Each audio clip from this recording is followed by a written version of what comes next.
Alright, let's look at the Zhenevsky-Kasparian game from 1938 from Leningrad.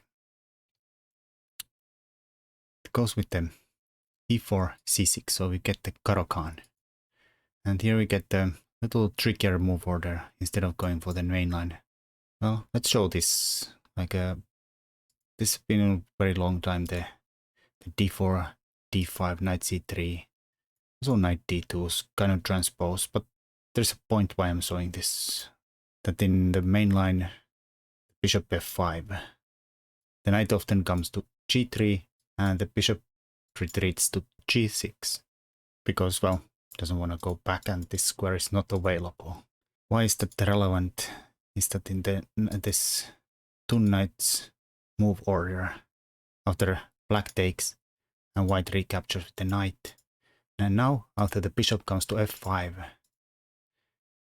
and the knight retreats, hits the bishop. Here, on the other hand, it is not advisable for black to go backwards to g6.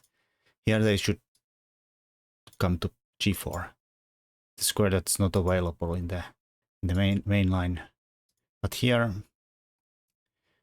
in Caro-Kann, it's often the bishop is often a problem child, especially in the French, but also in the Caro-Kann, where to put that light squared bishop, and we often try to trade it with the knight here.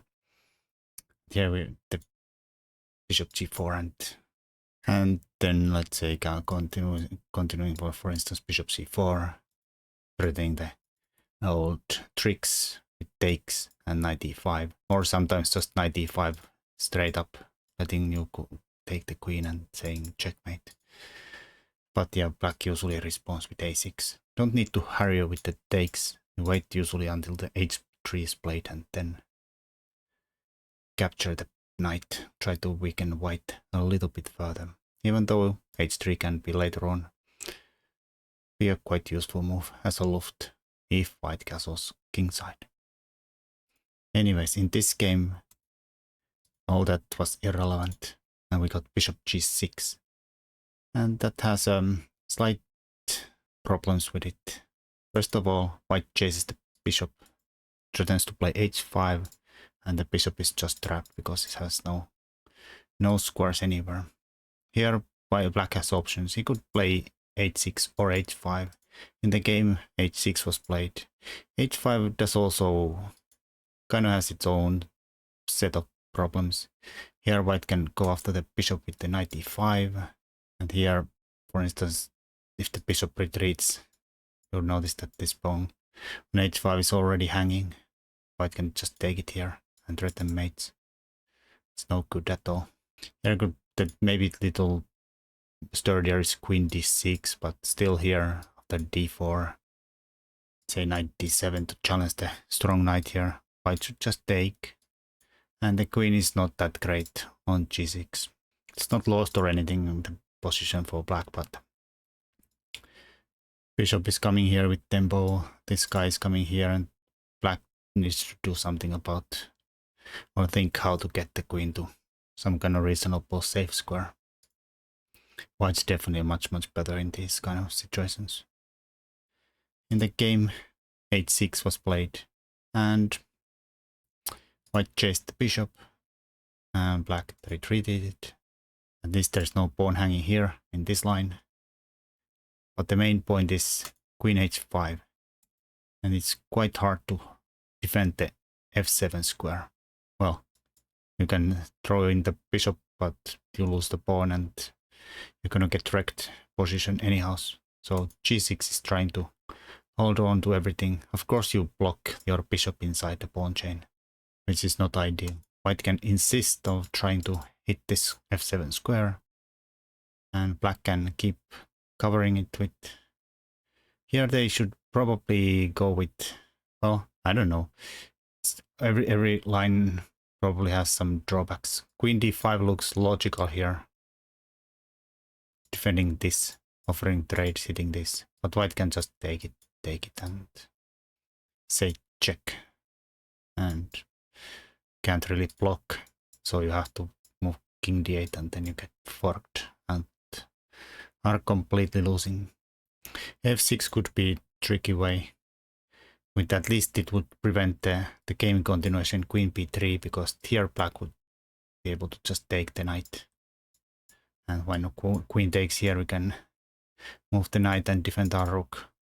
Unlike in the game continuation, where black blocked the checkmate threat with the knight, and queen went to b3, threatening mate again, and b7. Here, black played queen d5, covering at least this, hitting the knight. But white just took it and didn't care about the fact that the knight drops with check, because we just block and there's nothing black can do about the rook dropping in the corner. Well, here the game, black played king d8, kind of strange move.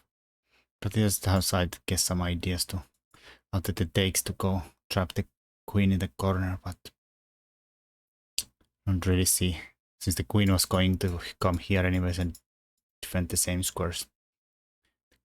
I don't really know how to explain the king move. But it happened, and white took the rook, and black retreated with the queen, defending the pawn, and kind of saying that maybe the threat is to go knight d7, knight b6, and trap the queen. Here white has to be careful, of course. That is a big threat. So a4. And if the knight went here, we just do the same. Stop that. Also, we opened up the rook to come help the queen out. Yeah, the b3. In the game it went a little differently, but the same idea. They developed the bishop first, and the rook came here. And after knight d7, we again stopped the knight b6 coming here. After e6, white just freed the queen, and now the king went to e7. Some ideas there perhaps, but the queen is already getting out. Black took a pawn for his troubles, but he's down on exchange. White played rook a3, queen here, pinning the bishop. No trades. c3, trying to play d4, open the bishops up here too. Black played a5, and white just castled. g4, trying to at least rip open the king side to get some kind of attack going here, but it's not really looking good. The knights are, this knight is pinned, and the other is not going anywhere either. So it's basically the queen attacking, but it's not really. And there's a lot of defenders coming up too. White just outplayed d4, get the tempo on the queen, open up the bishop to g5. Black had to move the queen somewhere, and white counterattacked the knight. Rook defended, it went to the g file. Maybe we get something going there. White just took the h-pawn, and here we don't care. We open the g file here. Bishop takes g5, check.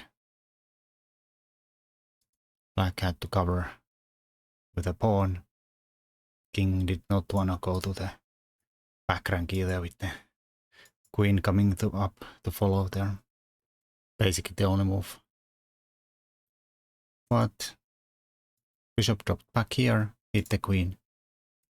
Queen has to go to d5. Alright, we're lining up. But white just keeps harassing that queen. It's just been problematic all game long. And the rook comes to defend and attack at the same time. Everything is coordinated perfectly. Somehow the bishop defends the knight, knight defends the bishop. Now they are both, knight and the rook, attacking the g7. It's totally hopeless. The game continued with the bishop g6, but white just played bishop g4, and here black said, enough. Queen is not trapped, it still has a square here and here. The problem is that d6 is coming. We go here, we get there with tempos, and if the queen would have gone to c2. I mean, you can trade stuff, but you can also just go for kill here with adding the last piece to the attack. Everybody else already is playing there. It's horrible.